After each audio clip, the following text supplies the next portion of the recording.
Hi to everyone, welcome to my channel. ఈరోజు మనం chicken కర్రీని టేస్టీగా ఎలా చేసుకోవాలో చూసేద్దాం. ఈ చికెన్ కర్రీ కోసం నేను ఇక్కడ 1/2 kg వరకు చికెన్ని తీసుకున్నాను. ఈ చికెన్ని బాగా వాష్ చేసుకున్న తరువాత ఇందులోకి ఫ్రెష్గా ఉండే అల్లం వెల్లుల్లి పేస్ట్ని 1 టేబుల్ స్పూన్ వరకు వేసుకోండి.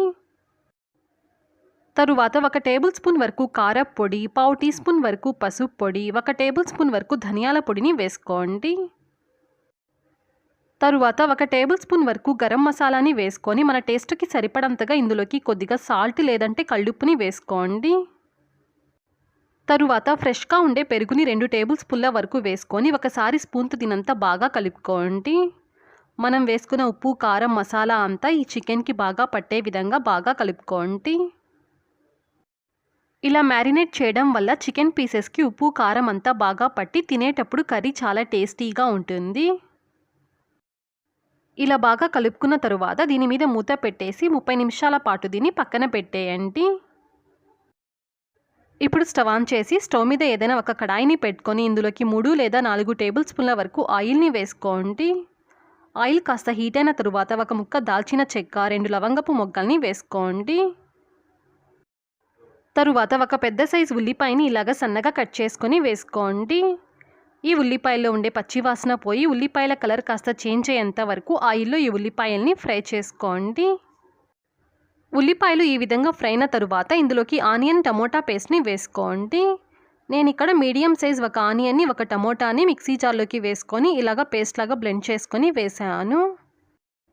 తరువాత 2 టేబుల్ స్పూన్ల వరకు ఎండు కొబ్బరి పేస్ట్ని వేసుకోండి. ఎండు కొబ్బరి పేస్ట్ వేసుకోవడం ఇష్టం లేని వాళ్ళు జీడిపప్పుల్ని 10 వరకు నానబెట్టుకున్న తరువాత వాటిని మిక్సీ జార్లోకి వేసుకొని పేస్ట్ లాగా బ్లెండ్ చేసుకొని వేసుకోవచ్చు. ఈ మసాలాలో ఉండే పచ్చివాసన పోయేలాగా 2 నిమిషాల పాటు ఆయిల్లో ఈ మసాలాని బాగా ఫ్రై చేసుకోండి. మనకి గ్రేవీ బాగా ఎక్కువగా కావాలి అనుకున్నప్పుడు మనం ఇలాగ ఆనియన్, టమోటా పేస్ట్ని వేసుకున్నామంటే మనకి గ్రేవీ చాలా ఎక్కువ వస్తుందండి. ఈ మసాలాని ఫ్రై చేసేసుకున్న తరువాత మనం ముందుగా మ్యారినేట్ చేసి పెట్టుకున్న చికెన్ని వేసుకోండి. తరువాత ఇందులోకి 2 లేదా 3 పచ్చిమిరపకాయలని వేసుకోండి.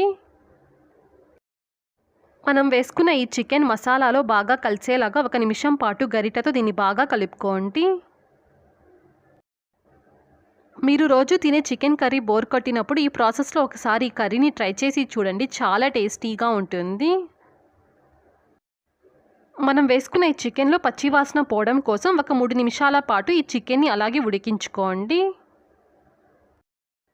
ఇలా 3 నిమిషాల పాటు ఉడికించుకున్న తరువాత మనకి గ్రేవీ కన్సిస్టెన్సీ ఏ విధంగా కావాలో దాన్ని బట్టి వాటర్ని యాడ్ చేసుకోండి.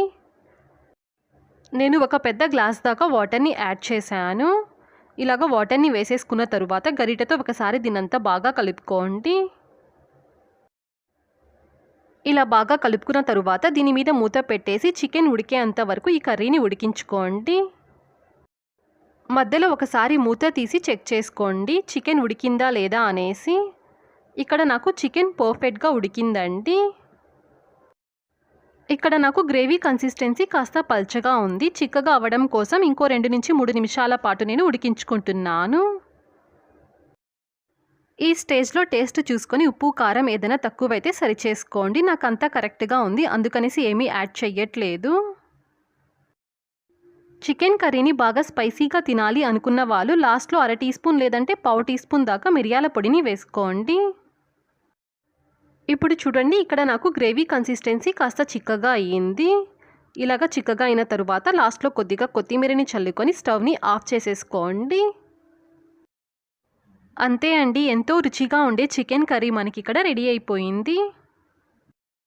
ఈ వీడియో నచ్చితే లైక్ చేయండి, షేర్ చేయండి, సబ్స్క్రైబ్ చేయండి. ఫర్దర్ వీడియోస్ కోసం పక్కనున్న బెల్ ఐకాన్ని క్లిక్ చేయండి. నేను వీడియోస్ పోస్ట్ చేస్తున్నప్పుడు మీకు నోటిఫికేషన్ అనేది వస్తుంది.